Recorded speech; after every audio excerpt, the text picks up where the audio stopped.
Olá a todos, bem-vindos de volta às Slow Talks. Eu sou a Bárbara Taborda e estou aqui para vos dar as melhores dicas para uma vida longa, saudável e feliz.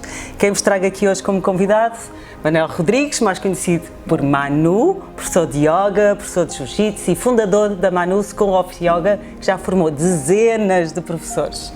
E então, muito obrigada por teres aceito o convite. Obrigado pelo convite, muito feliz de estar aqui. E então, porquê é que eu convidei o Manel a estar aqui hoje connosco? Porque há muito tempo que eu queria fazer aqui uma desconstrução sobre o que é o yoga, porque eu considero que existe uma série de preconceitos sobre esta prática.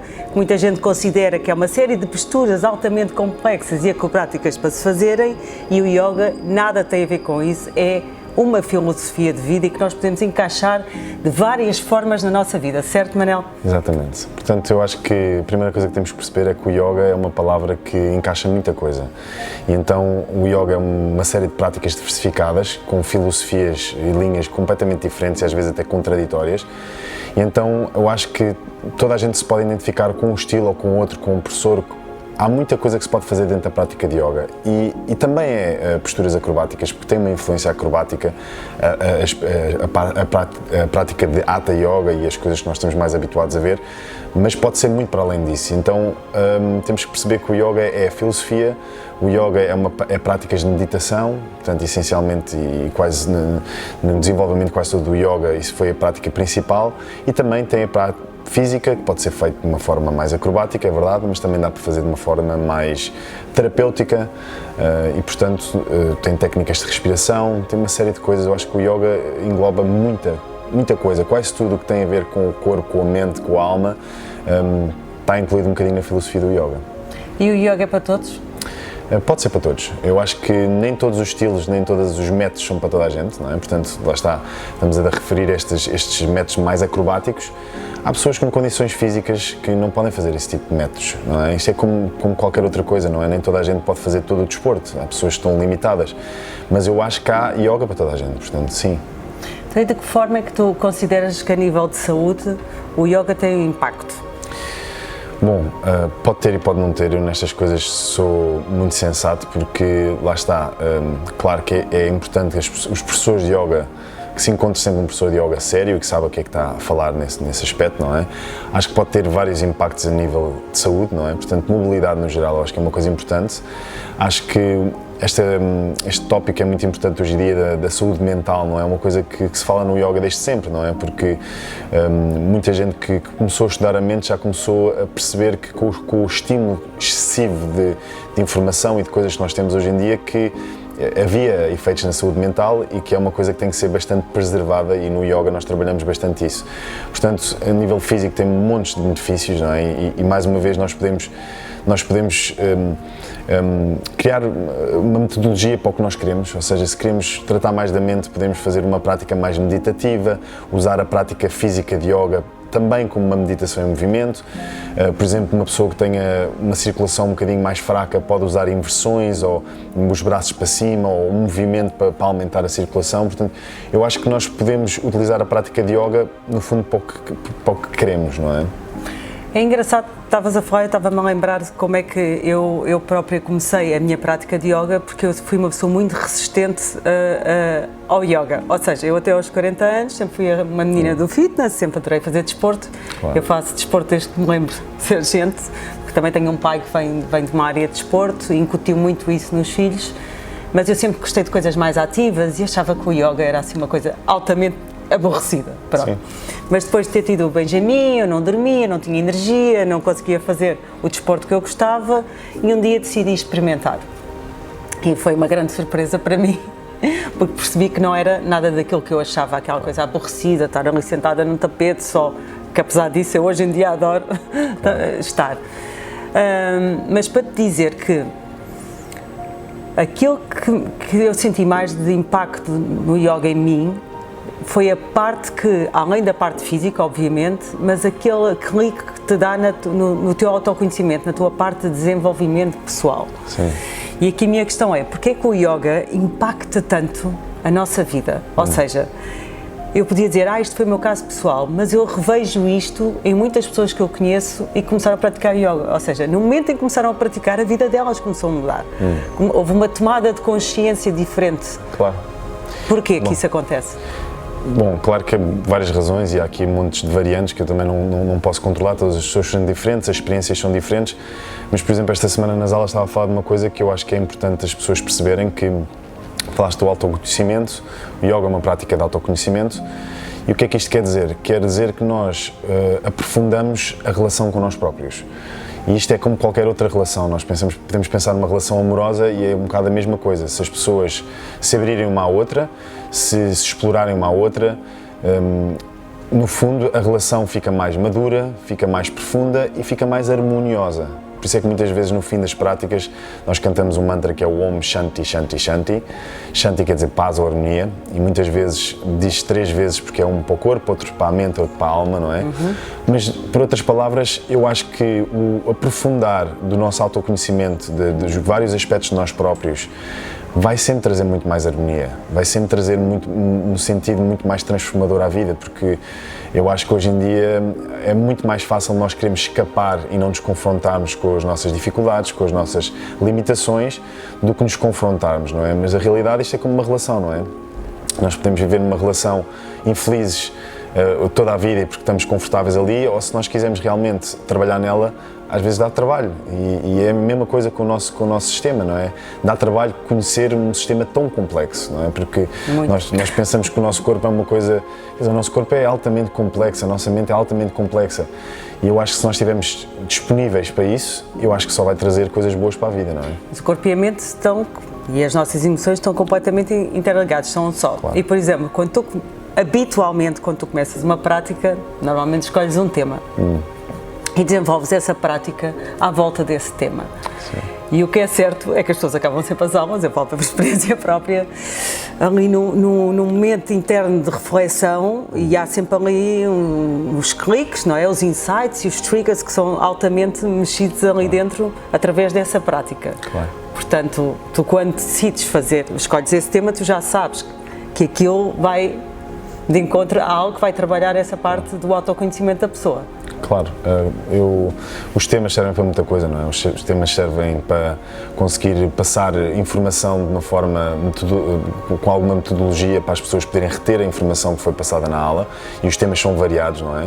Portanto, obviamente há temas muito mais emocionais, há temas que levantam questões que sempre que nós nos questionamos, nós estamos a querer ir um bocadinho mais profundo neste autoconhecimento, portanto vai sempre mexer alguma coisa e depois isto é um bocado lógico, não é? Portanto, uma pessoa que tem confiança a mais normalmente abre muito o peito ou que pelo menos tem muito ego, não é? Abre muito o peito. Uma pessoa que não tem tanta confiança às vezes fecha um bocadinho mais o corpo, portanto inevitavelmente nós abrimos o corpo em várias direções diferentes, fortalecemos o corpo em várias formas diferentes, isso vai trazer consequências emocionais, mentais. E por isso é que às vezes o yoga mexe tanto connosco e trabalha a muitos níveis, não é? Portanto, nós temos que entender que nós podemos fazer um movimento bastante reto e linear e trabalhar a biomecânica do corpo e isso vai ter um efeito emocional e mental, não é? Se nós trabalharmos a nossa faixa, que é o tecido que está conectado no corpo inteiro, que é muito responsável também pela retenção de informação, ou seja, e pela retenção das nossas experiências emocionais e mentais, vai ter outro efeito muito diferente. As ancas também, não é? Pronto, têm também muita informação. Isto pode parecer um bocadinho, não é? Mas a verdade é que numa aula de abertura de ancas é muito possível que haja uma pessoa ou outra que vai ter um breakdown emocional, ou seja, porque liberta muita tensão emocional. Já me aconteceu isso, numa aula completamente que estávamos a fazer, tipo um praçarita, não é? E eu estava com outra professora, estava com a Isa Guitana, na altura foi a minha primeira professora de yoga, e eu estava com os braços quase a tocar em baixo, e eu nunca conseguia fazer aquele final. E ela meteu uma mão e disse só, confia. Ela nem fez nada, não tocou no meu corpo. E naquele momento eu toquei no chão e comecei a chorar. Não é? Porque basicamente lá está, era algo, não era físico, aquilo era uma questão minha emocional que estava a criar aquela limitação ao meu corpo. claro, e às vezes também é físico. Há maneiras muito lógicas de explicar isto. Às vezes isto pode parecer um bocadinho magia, mas não tem nada a ver com isso. Isto é muito simples. Uma pessoa que tenha medo, não é? Ou se eu estiver prestes a levar com uma bola, eu fecho a parte da frente do meu corpo e é uma reação pélvica. Porque a pelvis a levantar e a fechar, no fundo, vai proteger toda a parte da frente do meu corpo, não é? E, portanto, é normal, quando nós começamos a abrir as ancas, que todos aqueles mecanismos de proteção que nós temos, emocionais e mentais, se comecem a abrir. Portanto, isto é a velha história, que é, nós podemos praticar yoga durante 30 anos e nada acontecer, porque se nós não estivermos dispostos mentalmente a abrir, o corpo não abre. O corpo é muito inteligente. Através do sistema nervoso, a nossa mente cria uma estrutura que depois é passada para o corpo. E se nós estivermos numa aula e realmente não quisermos estar vulneráveis ou abrirmos mentalmente, o corpo também está ligado, não é? Portanto, ele não vai abrir. Portanto, eu acho que o que te aconteceu a ti provavelmente foi exatamente isso que a Isa disse. Eu acho que as palavras são certas, confia, e quando nós confiamos e abrimos, o corpo também cede, não é? Olha, eu adoro a mitologia hindu.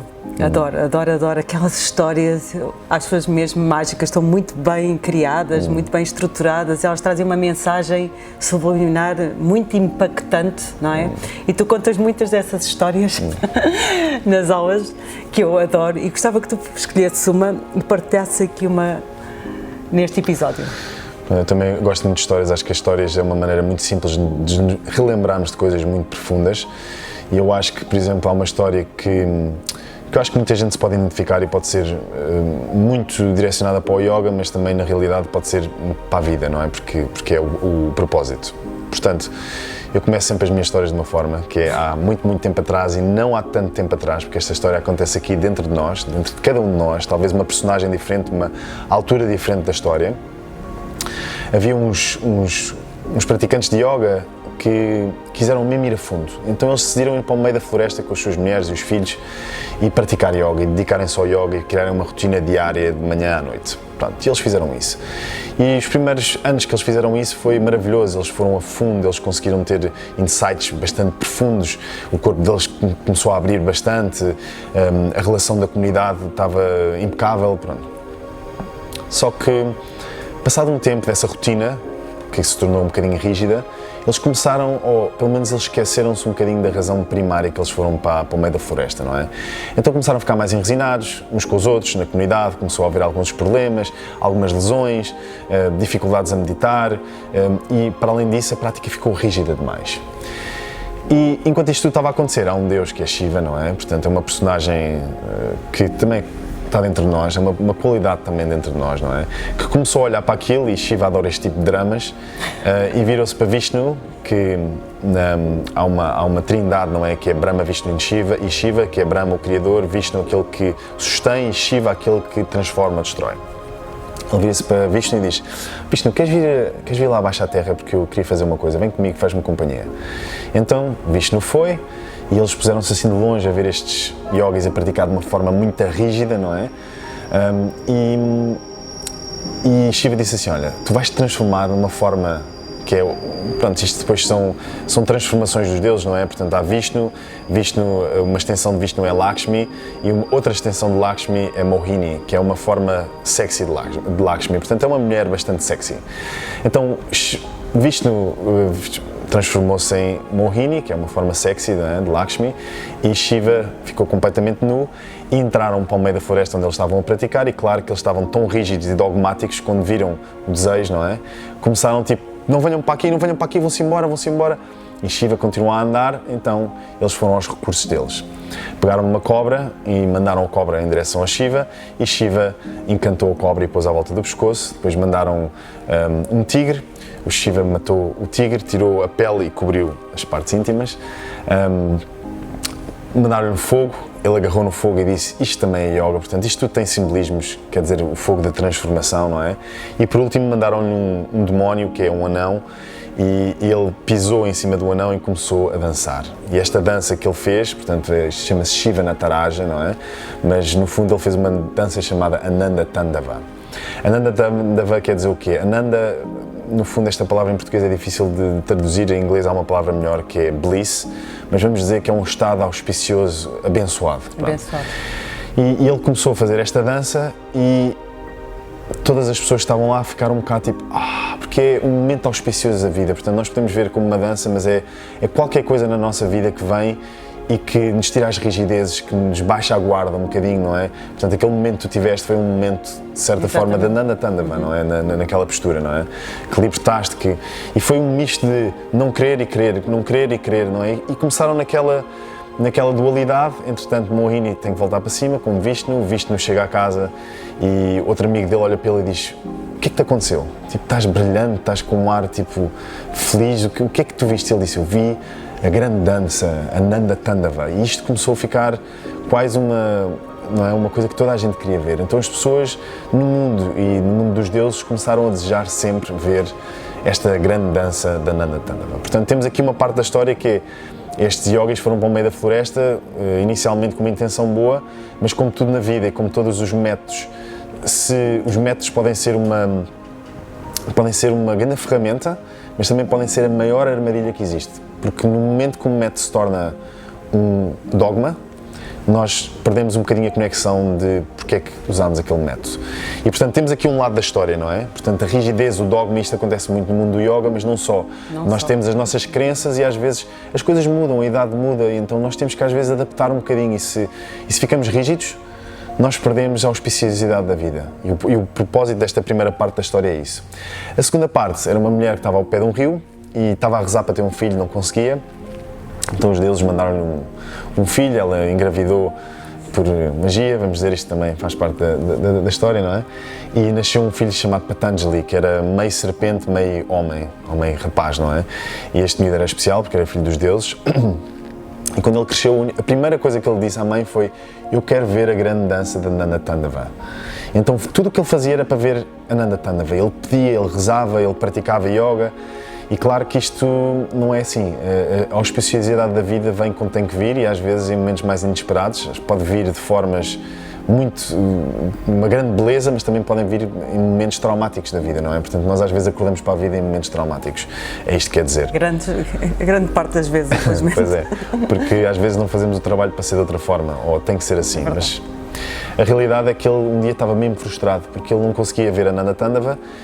E ele estava sentado numa pedra quando ouviu assim um som a dizer: olá, olá, e ele olhou para cima e estava uma personagem que é Viagra Pada. A Viagra vem do nome de um tigre, não é? Portanto é o Tiger Paw, a pata de tigre, digamos assim. E ele estava em cima de uma árvore, assim, uma personagem bastante alegre, disse: olá, olá, queres brincar comigo? E ele disse: não, hoje não estou nesse dia, estou um bocado frustrado, sai daqui, eu quero estar sozinho. Ele disse: vá lá, mas o que é que estás frustrado? Porquê? Posso ajudar? Tu não consegues ajudar, vai-te embora, se faz favor. E ele ficou assim a olhar. Vou insistir mais uma vez. Diz-me lá, o que é que se passa? Ele disse: olha, eu quero ver a grande dança da Nanda Tandava, não consigo, já fiz tudo e mais alguma coisa e não sei o que é de fazer. Ele disse: olha, eu tenho uma ideia. Tu és uma serpente, tu podes ir para o fundo da terra e buscar minerais, podes ir buscar cristais, podes trazer montes de coisas do fundo da terra, e eu consigo subir a qualquer árvore. Eu posso trazer flores, fruta, vamos fazer uma ofrenda. Vamos fazer uma ofrenda a Shiva e talvez ele traga o Nanda Tandava. Bem, Patanjali estava um bocado hesitante, mas diz: por que não? Foi para baixo da terra, ele subiu, fizeram uma oferta linda, e no meio meteram assim um Shiva Lingam, que é basicamente uma estrutura de ferro que tem fogo. Começaram a rezar, Om Namah Shivaya, e dentro do fogo sai uma figura de Shiva Nataraja com a Nanda Tandava, e eles tiveram aquele momento auspicioso. Esta segunda parte da história fala muito da comunidade, que é uma coisa muito importante, e por isso mesmo é que eu criei uma escola, porque eu acho que nós às vezes podemos fazer as coisas sozinhos, mas a realidade é que se estivermos rodeados por pessoas boas, por pessoas que estão no mesmo caminho que nós, a possibilidade de termos mais momentos auspiciosos e podemos crescer e aprofundar o nosso autoconhecimento é muito maior, não é? E então eu acho que esta história é bonita porque ela tem montes de simbolismos aqui dentro, mas dois grandes é: nunca nos perdemos no que estamos a fazer. Portanto, o yoga, no momento que se torna um dogma, a comida, no momento que se torna um dogma, perde um bocadinho a auspiciosidade, não é? E a segunda parte também eu acho que é importante, que é procurarmos estarmos rodeados de pessoas que nos vão sempre levantar e que nos vão sempre trazer mais auspiciosidade na nossa vida. Isso é engraçado, estavas a falar e estava aqui a fazer uma série de reflexões. Na primeira história, lembra-me um bocadinho a história que toda a gente conhece, não é? É um grande clássico do cinema que é o Eat, Pray and Love. Exato. Em que a história dela, da Julia Roberts, não é? É exatamente ela encontrar ali uma forma, não é? Meditação, faz uma prática, faz não sei o quê, e a vida dela fica toda direitinha. E quando finalmente se apaixona, ela tipo, não, isto está a destabilizar, eu tenho que voltar à minha regra, à minha disciplina. E de repente nem se está a permitir amar, porque encontrou ali naquela rigidez, Exato. uma forma de controlar, de não sentir, na verdade, não é? Exatamente. Não sentir as emoções. E essa história faz realmente o Matos com isso. E é muito engraçado, porque eu costumo dizer que uma das coisas que o yoga me trouxe a mim também foi mais flexibilidade na vida. Sim. Enquanto ele, se calhar, depois pode trazer ou seja, podem-se agarrar muito à prática e vir essa rigidez, Claro. eu, a mim, tornou-me uma pessoa mais flexível. Eu até costumo dizer, quando eu começo às vezes a praticar menos e começo a ficar um bocado mais chata e refilona, estou a precisar de praticar yoga. Porquê? Porque sinto que, quando eu trabalho a flexibilidade no meu corpo, a minha flexibilidade perante a vida também aumenta. Claro. Porque uma coisa não acontece sem a outra. É brutal mesmo, adoro essa sensação. E depois a questão da comunidade. Eu há cerca de 2 semanas estava na praia e estava a passar tenho estado a passar por uma fase da minha vida e recebi ali algumas mensagens de algumas pessoas que são minhas amigas e que me levaram a uma reflexão exatamente sobre essa questão da comunidade. E eu pensei, que engraçado, eu hoje em dia, neste exato momento, percebi o que é viver em comunidade, que eu acho que até agora eu não tinha percebido. Ou seja, eu acho que ao longo da vida, várias vezes, e eu acho que isto aconteceu comigo e deve acontecer com imensas pessoas, tentei me encaixar em comunidades. Sim. Sem verdadeiramente saber, ou seja, só por uma questão de ser aceito. Olha, se calhar porque esta comunidade ou seja, de acordo com as crenças, que é aquilo que tu estavas a falar também há bocado, não é? Sim. Nós temos crenças e acreditamos em situações e achamos que aquele modelo é o modelo perfeito. E então vamos nos tentar encaixar nesse modelo. Mas depois estamos sempre numa que parece que é uma de não pertença. Estás a ver? Sim. E então estamos sempre a tentar ser aceitos, encaixarmos naquela comunidade e na outra. E então eu tomei essa consciência agora, que vou fazer amanhã, estamos a gravar este vídeo, amanhã vou fazer 48 anos, portanto, a chegar aos meus 48 anos, tomei consciência que, na verdade, eu nunca tinha estado encaixada numa comunidade que fizesse verdadeiramente fit comigo. E isso, para mim, quer dizer algo que é. E isso o yoga trouxe mesmo muito para a minha vida, que é um caminho de autoconhecimento profundo. Nós nos conhecermos, o que é verdadeiramente a nossa comunidade? E aquilo que tu estavas a dizer no fim é super importante. A comunidade, os teus amigos, as pessoas que te rodeiam, têm que te empoderar. Sim, com certeza. E não ser aqueles, tipo, só os amigos dos copos, ou aquela coisa em que a pessoa entra na vitimização e ai, coitadinha, ou coitadinho, tens toda a razão e o mundo é mau, não é? A tua comunidade deve ser a tua base, a tua estrutura, aquela que te empodera, aquela que está lá para ti. Sim. Quer dizer, eu acho que, primeiro há uma coisa, eu gosto muito dessa palavra empoderar, porque é uma palavra que eu uso bastante, e a única pessoa que se pode empoderar é ela própria. Claro que sim. E isso quer dizer uma coisa automaticamente, é que nós não nos encaixamos numa comunidade. No fundo, a comunidade é um conceito, ou melhor, pode ser um conceito, é o que eu tento fazer, não é? De nós podemos aceitar as pessoas como elas são, abrirmos, sabemos ouvir, sabemos não só respeitar, mas também, às vezes eu gosto de ver isto nos meus alunos, que é, toda a gente, há uma palavra que é a abdicar, que é o nosso sítio de competência, toda a gente tem esse sítio. E se nós conseguirmos, às vezes, ir buscar esse sítio e a partir daí abrirmos para o resto, ou seja, eu posso não ser muito bom academicamente, mas sou bom noutras coisas. Eu vou usar essas outras valências, por exemplo, capacidade física. Tenho um aluno que não tem muita capacidade, vamos dizer, intelectual, não é? Mas tem uma capacidade física gigante. Ele tem que se usar disso, é daí que ele deve partir até para a parte intelectual e eu acho que o interessante é se nós percebemos qual é que é o nosso sítio de competência e começamos a construir a partir daí, tudo o resto à volta vem por arrasto ou por consequência, não é? E eu acho que isso é a coisa mais importante, é que a comunidade não só esteja aberta para aceitar quem nós somos, não é? Mas também para ver estas qualidades que as pessoas têm e poder, de certa forma, se usar dessas capacidades. Nós, numa comunidade, há pessoas que são melhor a pintar, há pessoas que são melhor a comunicar, há pessoas que são melhor a praticar, e então isso pode elevar toda a gente simultaneamente. Completamente, cada uns ajudam-se aos outros. Nós aprendemos dos outros. Ser todos iguais, não é? Mas eu acho que nós não nos encaixamos, é simplesmente, encaixamos de certa forma, isso é verdade, mas é muito mais, a comunidade é que está aberta a nós sermos nós próprios. Nós não temos que mudar quem somos, nós podemos ser cada vez mais autênticos, porque o empoderamento, como tu disseste, está na nossa autenticidade, não está noutro sítio, não é? Nós podemos, isso é uma grande ilusão, nós achamos que agora só porque eu meter roupa assim ou agir de certa forma, isso não é me empoderar. Como eu dizia, porque a pessoa parece que está sempre a tentar, e eu sei que isto que eu estou a dizer que acontece na maioria das pessoas. Estamos-nos sempre a tentar fazer fit com tudo. Eu se calhar tenho que vestir assim, ou eu tenho que me comportar assado, ou se calhar não posso rir muito alto, ou se calhar a pessoa está permanentemente neste jogo, não é? Para se tentar encaixar. E eu acho que é isso que tu estás a dizer, é uma grande verdade. A autenticidade leva-nos a realmente a um lugar em que, se nós nos aceitarmos, os outros também nos vão aceitar. É uma consequência, mas tem que começar, esse trabalho tem que começar em nós. O yoga está na moda? Está na moda e é uma coisa boa, eu acho, quer dizer, eu quando era mais novo era muito mais crítico e hoje em dia mais maduro percebo que há espaço para toda a gente e as coisas que acontecem são por alguma razão e eu acho que pelo menos as pessoas estão em contacto com o yoga, que era uma coisa que há uns anos não estavam, não é?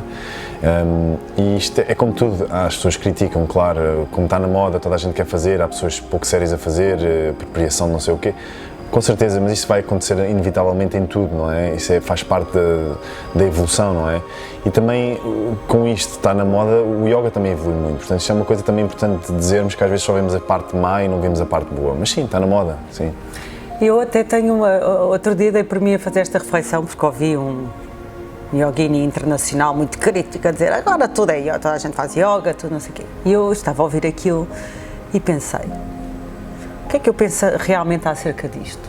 E aquilo que eu penso acerca disto é, ainda bem que está na moda, porque qualquer que seja a intenção da pessoa que vai praticar, e eu vou até uma vez numa aula conversarmos sobre isto, que era que tu dizias, porque é que a pessoa vai fazer yoga, praticar yoga, não é? Pode ter várias intenções, vários propósitos lá. Claro. Pode porque quer fazer amigos novos, claro, ou porque quer ir engatar uma miúda ou um miúdo giro, praticando yoga, ou porque quer um caminho de autoconhecimento. Mas o que eu penso é que qualquer que seja a intenção da pessoa, alguma coisa vai lá ficar. Isso, por acaso, é uma coisa que na filosofia tântrica está bastante implementado, que é o motivo que leva as pessoas a praticar yoga, todos são válidos. Agora, o motivo que leva as pessoas a continuarem a praticar yoga é determinante. Portanto, tu falaste no engate. É verdade, às vezes as pessoas criticam isto, mas pronto, qual é a diferença de ir engatar para uma aula de yoga ou para um bar? A diferença é que numa aula de yoga tem este clichê todo de não se poder. Mas a realidade é que uma pessoa não vai ficar 20 anos a praticar para engatar, não é? Isso não vai acontecer. Portanto, ou a pessoa desiste, ou engata alguém e vai com uma relação e sai do yoga, mas às vezes através desse primeira motivação, começa-se a render e a perceber que é muito mais para além disso, e se calhar já conheci pessoas que entraram no yoga, lá está o motivo, dói-me as costas, e depois acabaram por fazer yoga por outras milhares de razões que não foram doer as costas. E lá está, nós às vezes temos que mudar um bocadinho os paradigmas. Se nós ficarmos agarrados à primeira motivação que fazemos tudo, nós perdemos também a transformação e a vida que as coisas têm, não é? Portanto, eu posso sentar no yoga porque me dói as costas, mas se me dói as costas, para que é que eu continuo com essa história? Tipo, eu já estou no yoga por outra razão, não é? Não posso ficar agarrado só estou aqui porque me alivia as costas. Se calhar isso já passou, se calhar a dor de costas já passou completamente, já é outra coisa. Então, eu acho que todos os motivos são válidos. Agora, definitivamente, trabalhar um motivo que depois nos permaneça, seja no yoga, seja em qualquer outra coisa na vida, a história é completamente diferente. Portanto, eu acho que é aí que temos que ter cuidado. Achas que isso talvez seja também porque as pessoas estão mais abertas também à espiritualidade? Espiritualidade no bom sentido. Eu gosto muito daqui de especificar, quando eu falo da espiritualidade, especialmente no yoga, não é uma questão de religião, é uma questão de conexão. Okay. Sim, a espiritualidade é uma palavra complicada porque, mais uma vez, é uma palavra que se usa para muita coisa diferente, não é? Portanto, o que é ser espiritual? No fundo, eu vou dizer que se uma pessoa explorar o autoconhecimento do seu corpo físico, o corpo físico não foi criado pelo ser humano. Portanto, logo aí isso é uma perspectiva espiritual. Nós conseguimos perceber melhor o nosso corpo, é uma perspectiva espiritual. Agora, claro que também podemos fazer milhares de outras coisas com essa perspectiva, não é? As pessoas estão mais abertas. Sim e não, não é? Porque às vezes há uma ilusão de que é a espiritualidade ou como é que nós trabalhamos a espiritualidade, e a realidade é que todo o autoconhecimento e queremos saber para além daquilo que está incutido na sociedade e que nós achamos de nós próprios é um processo bastante expansivo, mas também bastante delicado e difícil. Portanto, abertos à espiritualidade. Há pessoas que acham que estão e não estão, há pessoas que não estão e depois acabam por estar. E eu acho que isto é a beleza, não é? Portanto, esta pergunta é uma pergunta que eu tenho feito aos meus alunos, não é? Querem verdade ou prazer, não é? Quando nós queremos a verdade, o prazer está incluído, as partes menos agradáveis também estão incluídas, tudo está incluído. A verdade é quando nós nos tentamos mesmo redescobrir e perceber as coisas e confrontar-nos com as coisas. Se só queremos prazer, o que acaba por acontecer é isto. Às vezes achamos que estamos a fazer práticas espirituais, mas estamos só a escapar da realidade, não é? Portanto, isto acontece muito no sentido de as pessoas começam a cantar mantras e a viajar na maionese. E depois tornam-se disfuncionais na sua família. E até que ponto é que isso, não é? Às vezes a prática espiritual é ser o melhor pai. Não é? É ser melhor trabalhador, é saber fazer as coisas com amor e com carinho e com uma intenção maior. E então isto pode vir de várias formas, pode ser de olhos fechados a meditar, como pode ser no dia a dia, não é? Portanto, nós vamos respeitar mais o environment, não é? A sociedade, a comunidade em que nós estamos inseridos. Claro. Tipo o não dual e o não dual, não é? Aquela coisa de que percebemos, e eu gosto muito disso também no yoga, que é o percebemos que todos somos realmente uno, né? Unidade. Claro. E com isso ganhar um respeito por tudo, desde o meio ambiente, à família, aos amigos, até à pessoa que encontramos no café, a pessoa que nos serve um café todos os dias. Viver mais conscientemente. Viver conscientemente, não é? Trazer a consciência à nossa vida. Sim, perceber que tudo o que nós fazemos tem um impacto na nossa comunidade, nas pessoas que nos rodeiam, no ambiente, em tudo. Então, é só assumir essa responsabilidade que quando nós fazemos uma coisa, nós temos de volta. É a lei do karma, não é? Que é uma palavra usada normalmente na parte negativa, mas não é. O karma é uma consequência daquilo que nós fazemos. Da nossa ação. Da nossa ação, exatamente. E então, eu acho que é pensarmos um bocadinho nisso. É quando fazemos alguma coisa, tem uma consequência e temos consciência daquilo que estamos a fazer só. Só que uma curiosidade. O início da prática, quando o yoga começou, o yoga era praticado só por homens. E depois começou, hoje em dia, se repararmos, eram muito mais mulheres a praticar yoga e poucos homens se viam no tapete. O que é que aconteceu aqui?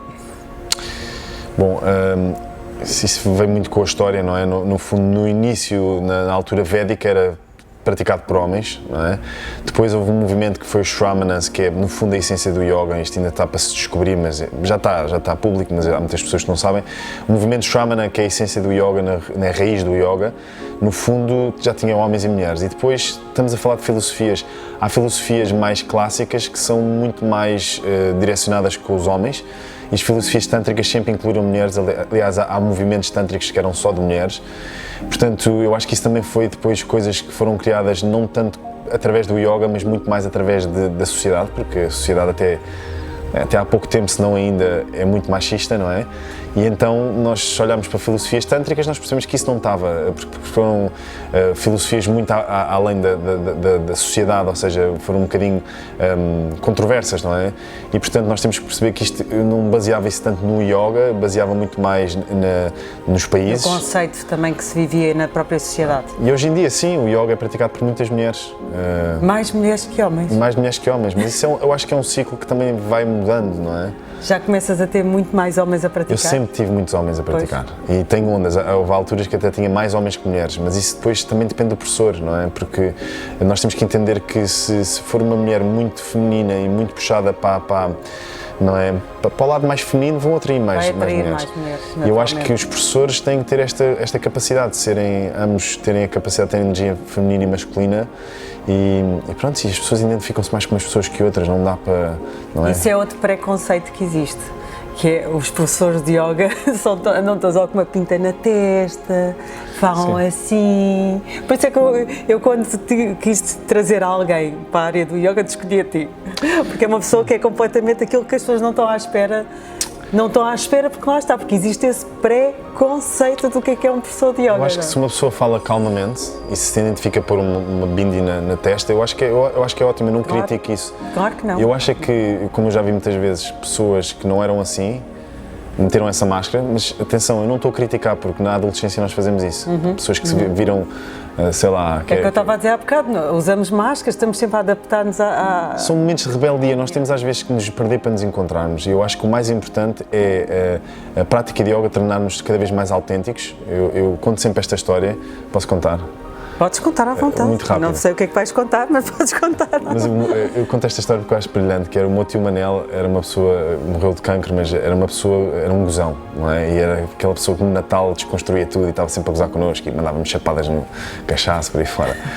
E eu fui para os Estados Unidos, pratiquei yoga e na minha cabeça, na minha ilusão, estava um ser muito mais elevado espiritualmente, não é?